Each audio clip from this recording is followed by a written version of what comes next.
Hello, everyone. Mr. Withers here. Continue on with the Wishmakers. I get to read chapters 4, 5, and 6 to you today. So let's go ahead and get started, shall we? Here we go. Chapter 4. It was the strangest feeling to get lost the moment I stepped out the front door. By the time we reached the sidewalk, I couldn't remember where the Linden's house was at all. Ridge pointed and told me to turn around, but I guess I just kept looking in the wrong direction. I gave up after a few moments and decided to focus on getting to Thackeray Anderson's house, which I didn't even know how to find. How long will it take us to get to Thackeray's house? Ridge asked, tugging at the straps on his backpack. We both wore backpacks, or packs, so full of peanut butter sandwiches that we could barely zip them shut. I couldn't bring them all, not by a long shot, but between the two of us, we must have had at least 100. I love peanut butter sandwiches. Does that seem excessive to you? I don't know. If I'd ever find my way back, and the last thing I wanted to do is get hungry while I was trying to save the world. Thackeray lives in Omaha, I said. How far away is that? I'm not sure, I said. People always talk about driving there. Then we'll need a car, said Ridge. I've got something better. I pointed at him and raised the lidless peanut butter jar. I wish I could fly to the Thackeray Anderson's house. I glanced down at the hourglass emerged from my watch. If you want to be able to fly, said Ridge, then every bird you see along the way will poop on you. Ugh. Well, that wasn't going to be very pleasant, but maybe I could dodge. For sure, I said. Bazing! My hourglass collapsed, and I didn't feel any different. Was I supposed to jump into the air to see what happened? I bent my knees. Ridge shouted something, reaching out for me, but I was too excited to be stopped. I launched upward, flying straight into the blue July sky. Laughing, I watched the ground fall away beneath me. 10 feet, 20 feet, 30. Then something slammed into me with such a force that the air was instantly knocked from my lungs. The peanut butter genie jar flew from my grasp, tumbling out of sight. At the same moment, I was pulled downward with a tremendous, unseen force. Halfway to the sidewalk, I collided with Ridge. I didn't understand how he had managed to get 20 feet off the ground, but we smashed right into each other, our bodies pressing together painfully. For half a second, I thought we might hover there, in midair. Then we began plummeting towards the ground once more. This time, Ridge shrieked in my ear. I had no idea what was happening, but I managed to get a hold of the situation just before we struck the sidewalk. I gave an upward burst of flight, but Ridge was too heavy, and it was barely enough to break our fall. The two of us tumbled onto the concrete. What was that? I groaned, kind of rolling away from Ridge. We snapped the tether. He crawled over and he picked up his fallen baseball cap. I was going to explain, but you just took off. Well, I was excited to fly, though I'll admit I was much more reluctant now. When you opened the genie jar, Ridge said, we got tied together for a week. Tied together? I swiped my hand through the air between us. Wouldn't you notice if a string that got tied to you and another person? It's called a tether, Ridge explained. It's invisible. As long as we stay together, it won't give us any trouble. But if you try to fly like that, he stood up slowly. Well, how far apart can we get? I asked as he helped me up.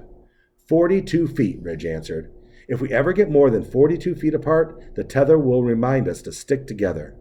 That was more than a reminder. I felt my chest to make sure that none of my ribs were broken. That invisible force had hit me like a freight train. If the tether snaps, it brings us back together.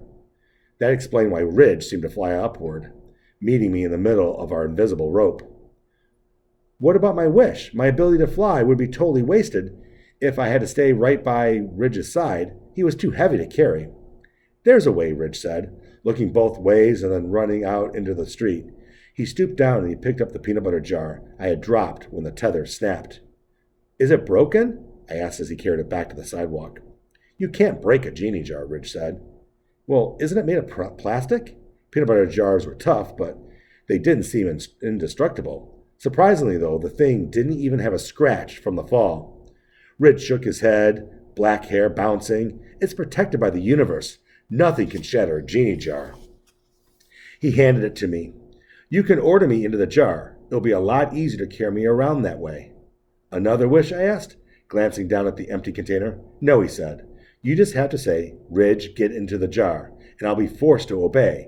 But you have to be holding the jar when you give the command. Well, what about the tether? I put my hand on my chest. Does it still tie us together when you're in the jar? Yeah, Ridge said. You'll have to stay within 42 feet of the jar at all times. He gestured to the container. Let's give it a try. I shrugged. It seemed like the best way to fly with him. Ridge, I said, get into the jar. Before my eyes, Ridge instantly turned into a puff of dark smoke and got sucked into the open jar that was in my hand. Suddenly alone, I peered inside, but still couldn't see anything. You in there? I spoke into the opening. Yowie! Came Ridge's shriek of reply. Get me out of here, Ace! I startled, nearly dropped the jar. What was happening to the genie in there? How? I shouted. How do I get you out of there? His voice echoed out the opening. The same way you got me in here, he answered, and his voice was uneasy. Just say, Ridge, get out of the jar. Say it! I stammered. Ridge, get out of the jar. Another puff of black smoke, and Ridge appeared. He danced across the lawn, scratching himself all over, as though his clothes were infested with ants. What happened to you in there? I asked. He finally settled, looking over at me. It was dark, he replied, and a very tight fit. It made me itch all over, but there was no way to scratch it. I thought you lived in there, I said, holding up the plastic container. He shook his head. The jar is usually a doorway to the peaceful place where genies are in a deep sleep and time passes quickly. It didn't sound too peaceful a second ago, I pointed out. I couldn't get in there, Ridge explained, during a quest. Oh, I see. The universe doesn't want you hiding away when you're supposed to be out here with me. It's okay for a bit, he said, kind of shuddering. Just don't leave me in there for a long time. That was going to put a damper on my flight to the Thackeray Anderson's house. Still flying in short bursts was better than walking. Ridge said he gave me a pained look, and he said the next part apologetically. Get into the jar? Chapter 5. Flying was hard. Not only did we have to stop every so often, so I could let Ridge out of the jar and scratch himself, but I was exhausted. Sure, flying was pretty cool, but it was also way more tiring than I thought it would be. Like a cross between swimming and running. I was glad Ridge was stuck in this jar so he couldn't see how uncoordinated I was. I couldn't fly fast or straight. And then there were the birds. I tried not to notice them, but if a bird is so much fluttered past my peripheral vision, it came zooming over to poop right on me.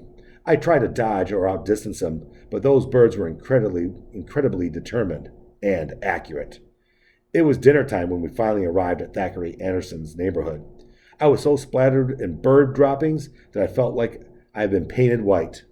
Ridge, get out of the jar, I said as my feet touched down on the street. The genie appeared in his usual puff of smoke, scratching himself all over. Are we there yet? It was the same question he had asked for the last few hours. Then he looked at me and kind of cringed. Were you always wearing a white shirt? I glanced down at the gooey shirt and tried not to gag. It had been blue when I left my house. I ignored the comment, wiping the latest droppings from my forehead and pointing toward the dilapidated trailer home. That's it. The place was dingy, a taupe color, kind of like a giant Rice Krispie. Ribbons of paint peeled off the sides of the tiny yard seemed to have rejected the grass. What little vegetation remained was dried and brown among the patches of bare dirt. Side by side, we approached the sagging front steps. I had just put my foot on the first one, when my eyes caught a scruffy blue cooler tipped over in the dirt. The white lid was broken, but I saw a name written in black marker across the side. Anderson. We had actually found the right place. I don't know why I was surprised. My wish had told me that this was where the Thackeray's lived, but seeing his name written on the cooler took any doubt out of my mind. What's your plan? Ridge asked quietly. My plan was simple: to get inside, tie up Thackeray Anderson, and make sure he didn't escape for a week. Then my quest would be fulfilled and the world would be saved from zombie pets. I jogged up the trailer steps and I knocked on the door. What are you doing? Ridge asked, his voice kind of shooting high-pitched. The universe said that the Thackeray kid was dangerous. I'm just checking to see if anyone's home, I said. And if they are, then you have just ruined our element of surprise. Well, not completely, I pointed out. I just surprised you. Ridge was panicking over nothing. Nobody came to the door, and when I pressed my ear against it, I couldn't hear any voices. I tried the doorknob. This also worried Ridge. It's locked, I said. Then stepping back, I rubbed my hands together to build up some adrenaline. What are you doing? Well, I'm going to kick the door in, I said. With your foot? Ridge asked. I nodded. Well, that's what I usually use for kicking. You've done this before? Ridge asked. Wait a minute. Are you a criminal? He threw up his hands. Oh, great. The universe has assigned me to a delinquent. I'm not a criminal, I said. And as far as I can remember, I've never kicked down a door before. But I've seen it in movies. It can't be that hard. I kicked. It was hard. Too hard. I jumped back from the door, grabbing my foot and howling in pain. The movies lied. Ridge tapped me on the shoulder and drew my attention to a frumpy-looking neighbor woman across the crunchy yard. She was wearing something that looked like a long, colorful housecoat, and her hair was in 3-inch curlers. Act natural, Ace, Ridge waved at the neighbor. My attempted break-in seemed to be attracting some unwanted attention. I was ready to try a second kick. I still had one foot that didn't hurt. She's watching us, said Ridge. Maybe you should compliment her moo-moo. What the heck is a moo-moo? I asked. Well, that's the outfit she's wearing, he said. Isn't it a housecoat? I'm pretty sure it's called a moo-moo. I'm pretty sure you just made that word up, I said. Anyway, I thought you said the universe would shield us from being noticed. Well, people can still notice us, Ridge whispered. The universe just makes it so that they don't get suspicious about magical activity. There's nothing magical going on right now. Right, I muttered. What was the sense of breaking down the door when I could just easily wish to get through? I'm going to make a wish. You don't have to announce it every time, though, Ridge replied. I waved him off. I wish this door would disappear. The hourglass popped up on my wrist, and the seconds started ticking as Ridge explained the consequence. If you want this door to disappear, he said, then whenever you sit on the couch, you'll instantly bounce over to the next cushion. That's weird, I said. Ridge shrugged. Hey, I'm not the one making this stuff up. I think it seems pretty fair. You wish for the advantage of getting past this door. The universe balances it with the disadvantage of not being able to sit on the couch the right way. Well, how long will this go? I asked. Well, until the end of the quest, answered Ridge. The rest of the week. Well, that didn't seem too bad. How high will I bounce? Well, not high, said Ridge. Just high enough to propel you onto the next cushion. What if there is someone already sitting on the next cushion? If I was going to accept this consequence, I didn't want any surprises. Then you'll just land on their lap, my genie answered. He pointed to my hourglass watch, where most of the sand had already slipped away. Do you accept? I'll admit, I was relieved that the payment wasn't more severe. And who knows, bouncing around on couch cushions might actually be kind of fun. I looked at the door, thought about my quest to save the world, and made my decision. Bazang! My hourglass watch clicked out of sight, and I stood on the slanted porch, grinning. The door to Thackeray Anderson's trailer home had vanished. Chapter 6. This one's a little bit longer than the last two. I moved into the trailer, passing a ripped, overstuffed recliner until I reached the middle of the room. There was garbage and junk scattered everywhere. The whole place was filled with an unpleasant smell. Wet dog, I think.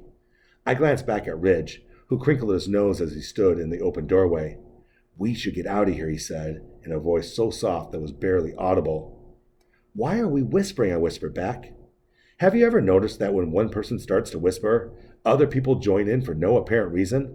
I certainly didn't see a reason for it. I had proven that no one was home when I knocked and I kicked.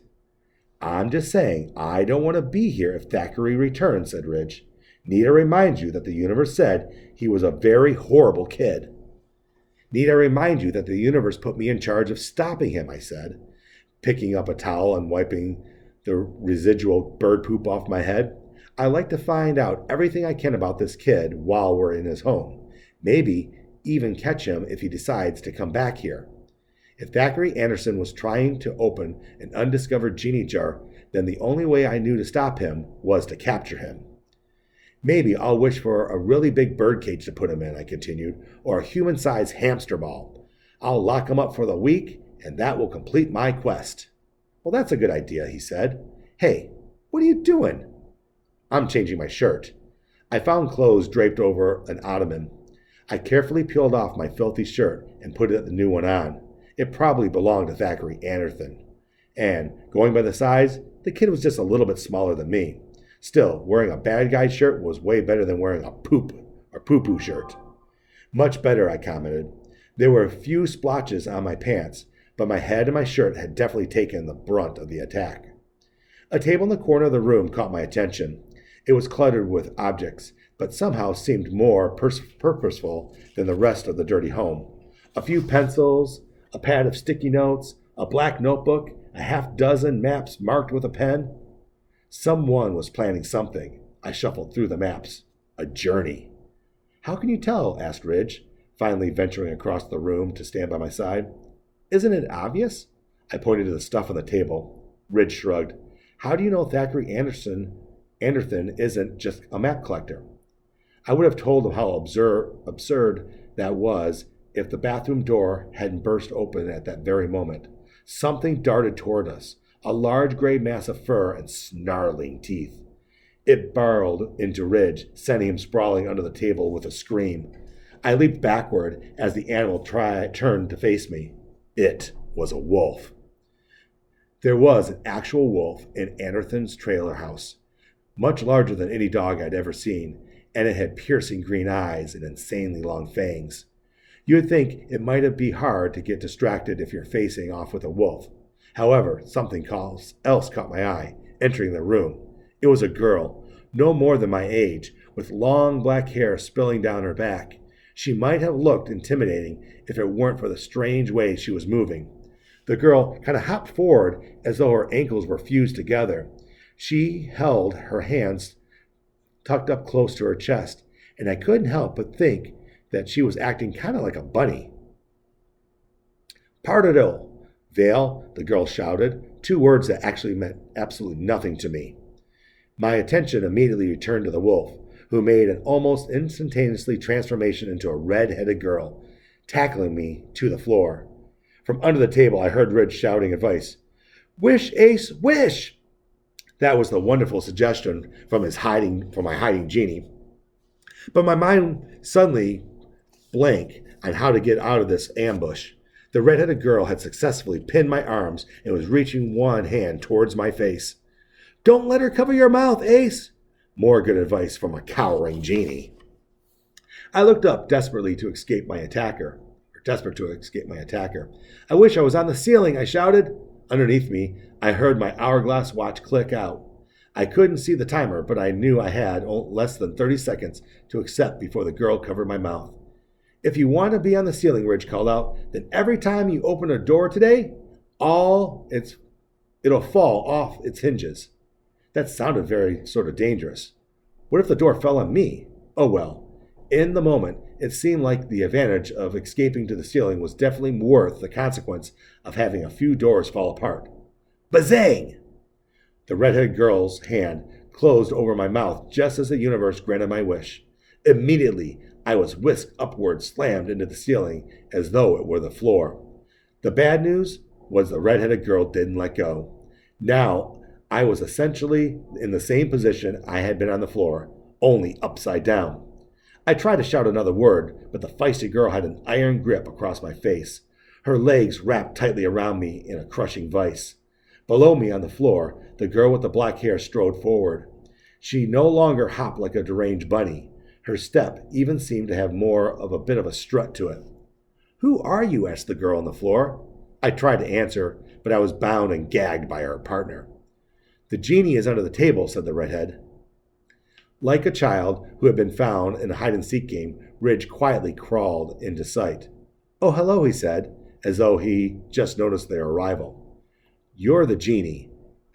Asked the dark-haired girl. Ridge nodded, and my captor laughed. I can see why you have a hard time believing it. They both seemed so equally incompetent. Excuse me, Ridge replied to the insult. We are on a quest to save the world, and I would say we're doing a pretty good job of it so far. Said the girl on the floor. We just captured your wishmaker. True, Ridge said, looking up at me. Maybe the sealing trick wasn't such a great idea. I'll admit, it wasn't the best wish. I panicked in a moment. Don't tell me you could have thought of something better while getting pinned by a girl who used to be a wolf. What are you doing here? Asked the girl below. I burned Ridge with my gaze, trying to tell him not to speak. We didn't want to give in to the demands of these bullies. Ridge must have interpreted my defiance expression as a cry of defeat, because he promptly told the girls everything they wanted to know. My name is Ridge. That's Ace. He pointed up at me. We're tracking a kid named... Ridge's eyes suddenly grew huge. He clapped his hands together. You're Thackeray Anderson. What? Said the dark-haired girl, her face scrunching in confusion. No, who's Zachary Anderson? No, Thackeray Anderson, Ridge corrected. If you're not Thackeray, then what are you doing here? Martina Gomez, the girl introduced herself. Call me Tina. I was led here by a wish. She looked up at me. I'm a wishmaker, too. I raised my eyebrows, hoping I would soon have the opportunity to speak for myself. Who is Thackeray? Tina asked. A bad guy, answered Ridge. There's an undiscovered genie out there. Thackeray is searching for that jar, but it's our quest to stop him. Tina furrowed her eyebrows. Undiscovered genie? She said. Tell me more. We don't know more, but the genie must be special, answered Ridge. There's pretty scary consequences if we fail. The universe is counting on us. It's counting on me, too. Tina looked up at me and the red-headed girl who was working overtime as a human clamp. You can let him go, Vale. Vale, I gathered, was her name. She took her hand away from my mouth and swung down my shoulders, dropping to the floor next to her wishmaker. Ridge looked upward. Are you coming down, Ace? I smiled tightly, attempting to jump from the ceiling instead of falling. I miraculously fell up, my feet contacting the ceiling once again. Well, I'm trying. Vale shook her head at my failure. I guess I'd have to wish myself down and accept another consequence. Hey, Ridge, I said. I wish I could come down from the ceiling. Sorry, Ace, answered my genie. You can't wish that. Well, I thought you said I could wish for anything I want. Of course, he was contradicting himself now that we had company. Well, you can't unwish something that you wished for earlier, Ridge said. I should have mentioned that before. Yeah, you should have, I answered him. So now I'm stuck on the ceiling for the rest of my life? Well, just this ceiling, Ridge replied. Once we leave the trailer, you'll be able to come back to the ground. Tina looked up at me thoughtfully. Where did you get your genie? Or when did you get your genie? Today, I answered, around lunchtime. Well, about the same time as me, she said. And you have him for 7 days? I nodded. Tina's hopeful expression seemed to fall a little. I was hoping your time might expire soon, she said to me. Why would you hope that? I asked. Because then I could save your life, she answered. Save my life? I said. Didn't you just attack me? We didn't mean to harm you, Vale said. We had to pin you down to get some answers, in case you were dangerous. You don't live here then, Tina clarified. No way, I said. This is Thackeray Anderson's house. Then, he must be the ex-wishmaker, Tina muttered. Ex-wishmaker? Yeah, said Tina. Somebody who had a genie in the past. I shook my head. Wait, you think Thackeray had a genie once already? I asked. The wish I made, she answered. I wished to be led to a home of the nearest ex-wishmaker. I ended up here, which means Thackeray must have had a genie once before. And now he's going for the undiscovered genie so he can keep wishing, Ridge surmised. But why are you looking for an ex-wishmaker? Well, it's my quest, Tina replied. I'm supposed to save the life of an ex-wishmaker. Kind of hard to find someone if you don't know where they are. Tell me about it, I said. At least the universe had given me a name. It seems like our quests are kind of linked together, Ridge clapped his hands kind of cheerfully. I shot the genie a disapproving glance. We were trying to capture Thackeray, not save his life, but Tina was nodding steadily. You said this Thackeray kid was making plans, she asked.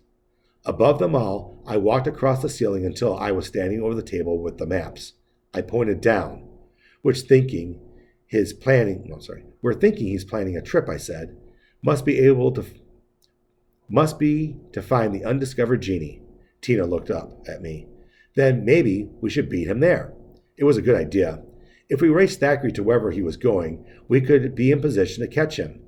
And I could always lock him up if we got lucky enough to bump into him along the way. I pointed down at the black notebook on the floor. It had been flown from my grasp when the wolf had suddenly appeared out of the bathroom. Can you pass that to me? I asked. Tina picked up the notebook and handed it up to me.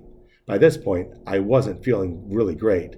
After a few minutes hanging upside down, kind of makes your head feel like it might explode. I opened the notebook, hoping to find some quick and useful information so we could get out of Anderson's trailer. The pages were blank. I thumbed through them twice, scanning every page for any sort of marking that might reveal Thackeray's plan. I was about to give up when I noticed a few ripped edges tucked into the spine of the notebook. I ran my finger over them, counting how many pages had been torn out. There are 4 missing, I shouted. That's great, Ridge replied. Why is that great? Asked Tina. Those pages probably gave Thackeray's plans written all over them. Those pages probably have Thackeray's plans written all over them, I said. Or he just likes to doodle, said Vale, and he ripped out all his favorite drawings to hang in his bedroom. I had a feeling about those missing pages. There has to be a way to find out. I took a deep breath. Ridge, I said, I wish to know what was written on the 4 missing pages of this notebook. For clarity, I held up the notebook. Technically, I held the notebook down since I was standing on the ceiling. Oh, that's a heavy one, I'm afraid, Ridge said as the hourglass popped out. It'll last a year. What is it? I urged. If you want to know what's written on those pages, he took a deep breath. Then every time you make eye contact with that person, their house will burn down. Yikes, I shouted. I debated for a moment, wondering how often I actually made eye contact with people. Then I realized that being polite would turn me into an arsonist, and I simply couldn't do that. I can't accept, I said, feeling my watch snap back into the place as the deal closed. Vale shrugged. Probably a waste anyway. I don't think so, I said. If the pages were useless, why would the universe give me such a heavy consequence? Good point, Ridge backed me up. I think you're onto something.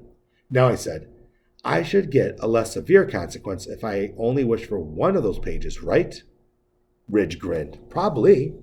I was determined not to give up on this empty notebook. I wish to know what was on the first torn-out page of this notebook. Again, my hourglass clicked out, and Ridge explained the deal to me. The universe can give you the information on that first page, he said, but in exchange, you won't be able to read for the rest of the week.